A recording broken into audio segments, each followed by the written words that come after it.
Hello and welcome to Fire 101. Okay, so this is the typical forest area of downy oak in my country. Let's see if we can find a sample.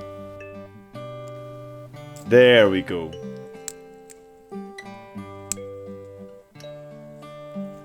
I have set up a gas burner fairly quickly, I might say. Okay, here are the samples, digital scale and a box of special delicious candies. This is not a candy, commercial by the way, and kids, look after your teeth. You can see the hole on the lid, the purpose of which you'll get to know really soon. The scale says 24.8 grams. So the box goes on the burner and you can already see some smoke coming out.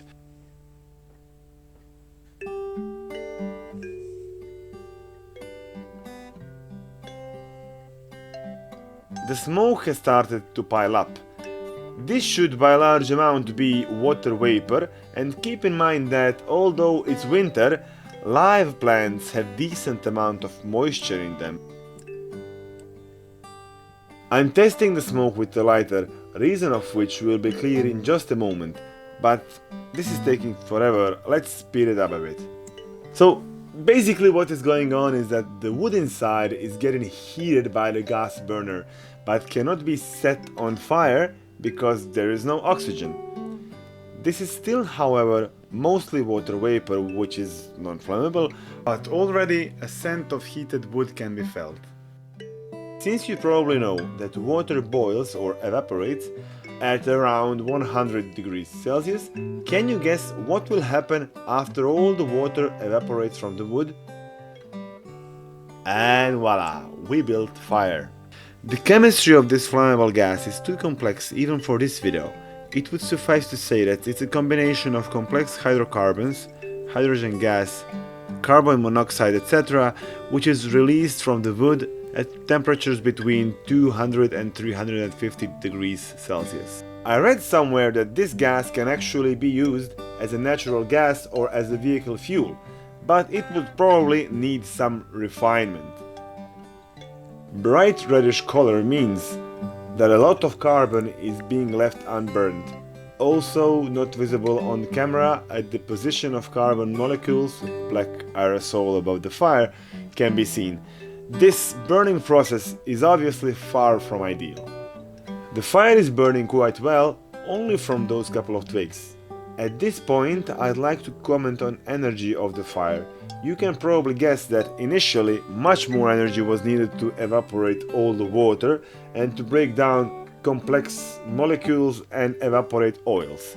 When the first breakdown started and we lit the fumes, the process is basically exothermic, it produces energy. If this energy is used to further break down the molecules, fire becomes a self-continuating process.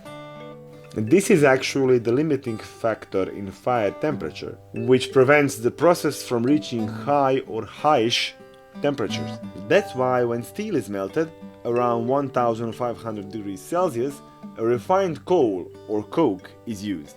This coating is almost pure carbon, which can burn on really high temperatures, in part because it does not require as much energy to produce volatile gases, it's burning as a solid.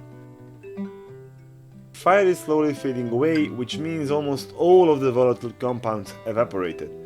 What we are left with is basically pure carbon and ash components. On second weighing, scale shows 21.9 grams. This means that a bit less than 3 grams of water vapor and volatile compounds went out. Unfortunately, I forgot to weigh either the box or the twigs prior to burning process. Hence, we have no idea what was the ratio of solid matter to evaporated matter. Silly me. And here are the carbonized twigs. This is the next best thing to high carbon content, and this stuff actually burns. In order for it to burn, you need to apply a heat source and you need to apply it for a while. It will start burning, but since there are no volatile compounds left, basically it's only carbon, there is no smoke, just char. This is a bit lighter, and this is a commercial, I guess.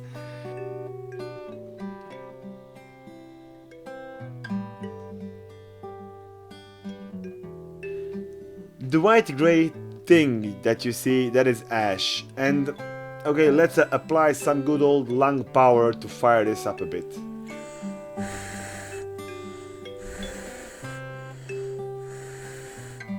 This line that you see, that's the carbon burning. Okay, that's it. You witnessed a pyrolysis process of a twig using just a metal candy box. Keep well and don't burn down the house.